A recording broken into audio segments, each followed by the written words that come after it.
Approval नहीं करके दे रही, हमारी जमीनों पे कब्जे हो रहे हैं, हमारी अमलाक पे कब्जे हो रहे हैं, उनका कोई वाली वारिस नहीं है। तो ये लगता है कि अब सिक्योरिटी इदारे और पाकिस्तान की दिफाई आखिरी जो लकीर समझे जाने वाले इदारों ने फैसला कुन मार्के की तैयारी कर ली है। मुताद्दिद शिकायतें जो हैं सिंध के बेशतर इलाकों में आ रही हैं। सिंध लोकल गवर्नमेंट बोर्ड के अंदर करप्शन के अंदर अब क्रैकडाउन शुरू हो चुका है, नैब एक्टिव हो चुकी है, नोटिस हो रहे हैं। आज खुद बल्दिया उस्मा कराची के अंदर FIA की टीम ने छापा मारा है, एंटी करप्शन छापे मार रही है। अब शिकंजा जो है कसने जा रहा है, लेकिन अब ये देखना होगा कि ये मरहला आखिर कब तक जारी रहेगा।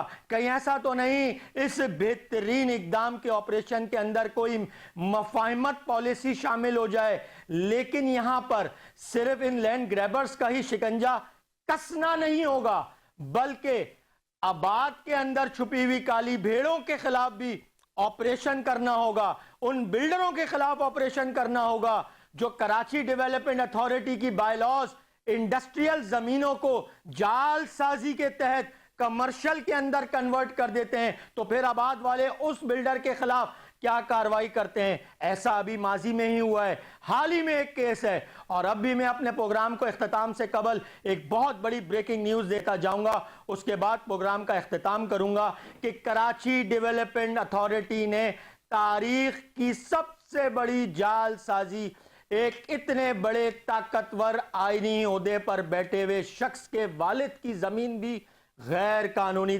तौर पर किसी और के नाम पर ट्रांसफर कर दी है। चैनल 5 न्यूज इन्वेस्टिगेशन इस मामले के पर भी तफसीली शवाहिद और डॉक्यूमेंट्री एविडेंस आपके सामने जल्द लेकर आएगा।